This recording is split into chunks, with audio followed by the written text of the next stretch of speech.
तर मित्रांनो, कसे आहात? चांगलेच असाल. तर आज मी काही कारणास्तव बाहेर चाललो, तर दादा आपले समजावून सांगणार आहे RPFच्या बाबत. तर तुम्ही शांततेने ऐकून घ्या आणि ते फॉर्म भरण्यास सुरुवात करून द्या. सगळं समजून सांगणार डिटेल सहित. Okay, bye. तर भेटू मग अगल्या व्हिडिओमध्ये. आधारावरती एकदम बरोबर माहिती मी तुम्हाला सांगणार आहे. त्यासाठी सर्वांनी व्हिडिओ शेवटपर्यंत नक्की बघा. चला तर जास्त वेळ वाया न घालवता व्हिडिओला सुरुवात करूया. तर मित्रांनो, ती भरती या ठिकाणी जून 2018 ची भरती बघू शकता. मी तुम्हाला सविस्तर माहिती सांगणार आहे. 2018 ची भरती आलेली होती. बघू शकता 2018 ची भरती आलेली होती आणि ती जून मध्ये आली होती. जून महिन्यामध्ये ती भरती आलेली होती आणि 4 महिन्यांच्या कालावधीनंतर त्याचे पेपर झाले होते. 4 महिन्यांच्या कालावधीनंतर पेपर झाले होते. म्हणजे ही जाहिरात येणार आहे. ऑनलाईन फॉर्म भरणार आहे एप्रिल. एप्रिलमध्ये ऑनलाईन फॉर्म भरणार आहे. म्हणजे एप्रिल, मे, जून, जुलै, ऑगस्ट. ऑगस्ट ते सप्टेंबर या दरम्यान तुमचे ऑनलाईन परीक्षा होऊ शकते. आता सर्वात महत्वाचा पॉइंट, जी उंची आहे, शारीरिक पात्रता काय आहे तुम्हाला सविस्तर मी सांगणार आहे. बघू शकता. आता सर्वात आधी या ठिकाणी वय दिलेले आहे. वय दिलेले आहे तर बघू शकता, candidate age should be between, बघू शकता, 18 ते 25. हे 18 ते 25 आहे. हे RPF कॉन्स्टेबल 10वी पासवरचे जे पद आहे RPF कॉन्स्टेबलचे 18 ते 25 हे वय आहे. आणि इयर्स फॉर कॉन्स्टेबल, हे कॉन्स्टेबलचे हे वय आहे. त्याच्यानंतर SI चे बघू शकता 20 वर्ष कंप्लीट पाहिजे. 20 ते 25 इयर्स फॉर सब इन्स्पेक्टर बघू शकता. आणि तुमचे वय कधीपासून मोजले जात गेले होते तर 1 जुलै 2024 पासून तुमचे वय मोजले जाणार आहे. हे मी सांगत आहे कारण आधी पण त्यांनी सांगितलेलं आहे 1 जुलै 2024 पासूनच तुमचे वय मोजले जाईल. आणि बघू शकता एज रिलॅक्शन, जे SC ST OBC आहे, बघू शकता SC ST आणि OBC ला बघू शकता 5 वर्ष, SC ST ला 5 वर्षाची सूट आणि OBC ला 3 वर्षाची सूट भेटणार जाणार आहे. बघू शकता SC ST ला 5 वर्ष आणि OBC ला 3 वर्षाची सूट तुम्हाला बघायला भेटेल. आता या ठिकाणी जे तुमची उंची उंची आणि म्हणजे शारीरिक पात्रता काय आहे तुम्ही बघून घ्यायची आहे, नीट बघायची आहे. ही ही जी माहिती सांगणार आहे पहिल्यांदा मी SI म्हणजे जी 10वीची सॉरी RPF कॉन्स्टेबलची सांगणार आहे. जे 10वी पातळीवरची जी पोस्ट आहे त्याच्यावरती मी तुम्हाला सांगणार आहे, त्याची माहिती सांगणार आहे. त्यांच्यानंतर SI ची माहिती सांगणार आहे. तर मित्रांनो, जे RPF कॉन्स्टेबल जे पद आहे त्याच्याबद्दल सर्वात पहिल्यांदा माहिती बघू शकता. तर या ठिकाणी बघू शकता UR म्हणजे अनरिझर्व आणि OBC. अनरिझर्व आणि OBC ची या ठिकाणी बघू शकता उंची किती पाहिजे.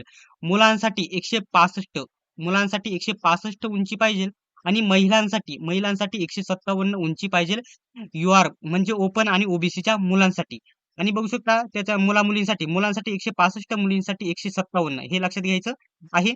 त्याच्यानंतर SC ST, जर SC ST असाल तर बघू शकता बघू शकता SC आणि STच्या मुलांसाठी 160 उंची पाहिजे SC ST साठी. आणि मुलींसाठी 152, जर SC ST तून मुली असाल तर 152 हाईट पाहिजे. आणि SC ST चे मुले पाहिजे तर 160 हाईट पाहिजे. आणि या ठिकाणी बघू शकता तुमची या ठिकाणी बघू शकता ओपन आणि OBCच्या मुलांची जी छाती आहे तुमची 80 भरणे गरजेचे आहे. फुगून तुम्हाला 5 ने 85 करणे गरजेचे आहे. आणि जर SC ST चे मुली असतील, मुलींना छाती नाही, तर मुलांची या ठिकाणी 76.20 पाहिजे आणि तिथून 81.2 ने फुगवणे म्हणजे 5 ने फुगवणे गरजेचे आहे. येथे देखील 5 ने फुगवायचे आहे.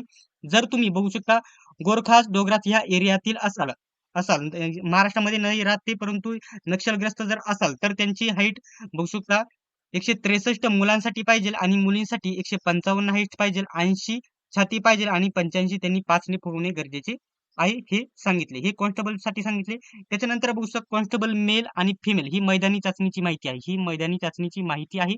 तर बघू शकता मेल म्हणजे या ठिकाणी बघू शकता मेल आहे 1600 मीटर मुलांसाठी. बघू शकता हे 1600 मीटर आहे. मुलांसाठी 5 मिनिट 45 सेकंद, 5 मिनिट 45 सेकंद वेळ आहे मुलांकडे 1600 ग्राउंडसाठी. पोलीसपेक्षा जास्त टायमिंग दिलेला आहे. या ठिकाणी महाराष्ट्र पोलीसपेक्षा जास्त टायमिंग दिलेला आहे. 5 मिनिट 45 सेकंद 1600 मीटर तुम्हाला पळायचं आहे. आणि त्याच्यानंतर मुलींना 1600 मध्ये कोणताही इव्हेंट नाही. त्याच्यानंतर बघू शकता 800 मीटर रनिंग, या ठिकाणी पुरुषांना कोणतेही नाही. 800 मीटर रनिंग महिलांसाठी 3 मिनिट 40 सेकंद, 3 मिनिट 40 सेकंद हे दिलेले आहे. एवढा वेळ दिलेला आहे महिलांसाठी. त्याच्यानंतर लॉंग जंप पुरुषांसाठी बघू शकता 14 फूट लॉंग जंप आहे. बघू शकता कोणासाठी आहे हा लॉंग जंप, तर बघू शकता पुरुषांसाठी आहे 14 फूट आणि महिलांसाठी आहे 9 फूट. हा लांब उडी आहे, ही लांब उडी आहे. आणि उंच उडी पुरुषांसाठी 4 फूट आहे.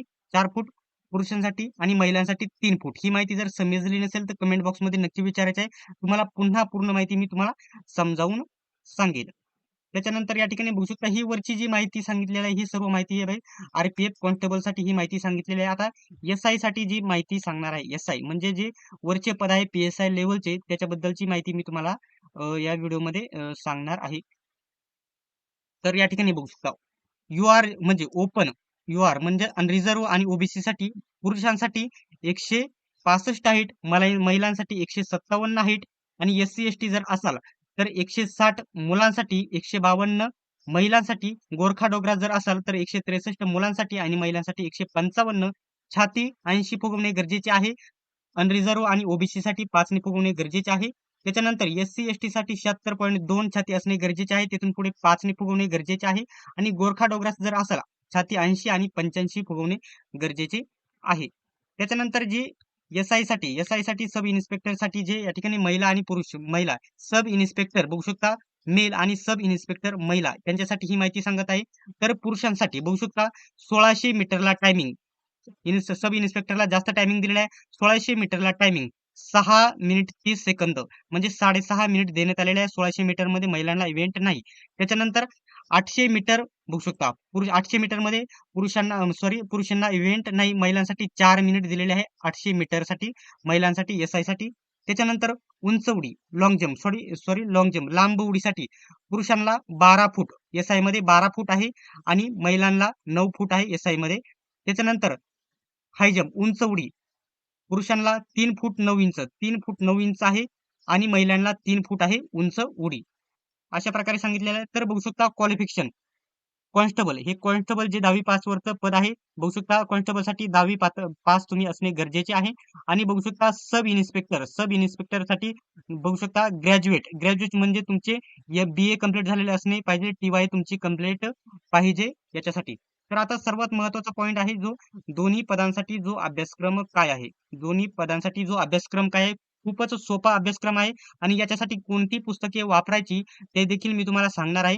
जनरल अवेअरनेस याच्यामध्ये चालू घडामोडी आणि जीकेचा समावेश असतो. ते एकूण 50 प्रश्न असतील आणि त्यांना 50 मार्क असतील.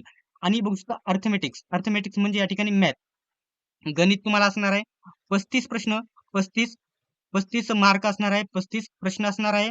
आणि जनरल इंटेलिजन्स अँड रिझनिंग म्हणजे बुद्धिमत्ता असणार आहे तुम्हाला एकूण 35 प्रश्न 35 मार्कांना. म्हणजे या ठिकाणी बघू शकता जीके असणार आहे तुम्हाला 50 प्रश्न आणि 50 मार्काला. गणित असणार आहे 35 प्रश्न 35 मार्काला आणि बुद्धिमत्ता असणार आहे 35 प्रश्न 35 मार्काला. हा जर अभ्यासक्रम समजला नाही तर तुम्ही कमेंट बॉक्स मध्ये नक्की विचारायचे आहे, तुम्हाला उत्तर दिलं जाईल. आणि जर मित्रांनो तुम्हाला जर या ठिकाणी हा जो अभ्यासक्रम आहे परीक्षा हिंदीत होईल की मराठीत हे जर कन्फ्युजन असेल तर सविस्तर जाहिरात आधी जी परीक्षा झालेली होती हिंदीमध्ये झालेली होती, हिंदीमध्ये झालेली होती आधीची परीक्षा, परंतु नवीन जाहिरातीमध्ये मराठीमध्ये येणे अपेक्षित आहे. मराठी आणि SSC ने सर्व एक्झाम त्यांच्या मराठीत केलेल्या आहे, रेल्वेने देखील केले तर चांगली बातमी आहे. त्याच्यात लवकरच जाहिरात आल्यावरती तुम्हाला कन्फ्युजन होईल ते स्पष्ट होईल. परंतु या ठिकाणी जे तुम्हाला जे हिंदीमधून पुस्तकांची लिस्ट, हिंदीमधून पुस्तकांची यादी मी तुम्हाला सांगितलेली आहे त्या मागच व्हिडिओमध्ये, ते पुस्तके नक्की वापरायचे. त्यांची लिंक, त्या व्हिडिओची लिंक मी तुम्हाला डिस्क्रिप्शन मध्ये दिली आहे आणि तो व्हिडिओ बघून त्या लिंक मध्ये तुम्ही बघायचे पुस्तके कोणकोणती आहेत. आणि जीके वरती जास्त भर द्यायचा आहे. जीके साठी 2 पुस्तके एकदम चांगले सांगितलेले आहे. आणि या ठिकाणी हे एकूण प्रश्न किती होतात, हे 70, हे बघू शकता हे 35 हे बघू शकता एकूण प्रश्न 0 आणि 1 5 6 7 8 9 10 11 12 म्हणजे 120 गुणांची तुमची लेखी परीक्षा होईल. 120 प्रश्नासाठी तुमच्याकडे वेळ फक्त 90 मिनिटे असणार आहे, फक्त 90 मिनिटे वेळ असणार आहे. आणि 1/3 ची निगेटिव्ह मार्किंग देखील या परीक्षेमध्ये तुम्हाला बघायला भेटणार आहे. हे बघू शकता वेतनच्या प्रमाणामध्ये मी आधीच तुमचे पेमेंट देखील सांगितले आहे, 21,700 दिलेले आहे, तर 38,000 स्टार्टिंग पेमेंट तुम्हाला या ठिकाणी भेटणार आहे. त्याच्यानंतर सब इन्स्पेक्टर साठी 35,400 दिलेले आहे, परंतु हे 55,000 प्लस स्टार्टिंग पेमेंट तुम्हाला बघायला भेटेल. पहिल्यांदा तुमची या ठिकाणी सिलेक्शन जी प्रोसेस आहे कशा प्रकारे संपूर्ण तुम्हाला सांगू दे. सर्वात प्रथम तुमची कम्प्युटर बेस्ड टेस्ट म्हणजे CBT म्हणजे लेखी परीक्षा बघू शकता. लेखी परीक्षा सर्वात प्रथम होईल. त्याच्यानंतर बघू शकता तुमचे ग्राउंड होईल, त्याच्यानंतर मेडिकल होईल, त्याच्यानंतर मेडिकल देखील होणार आहे. तुम्ही लक्षात, ग्राउंड झाल्याच्या नंतर लगेच मेडिकल होईल दुसऱ्या क्रमांकाला. आणि तिसऱ्या क्रमांकाला तुमची कागदपत्र तपासणी होईल.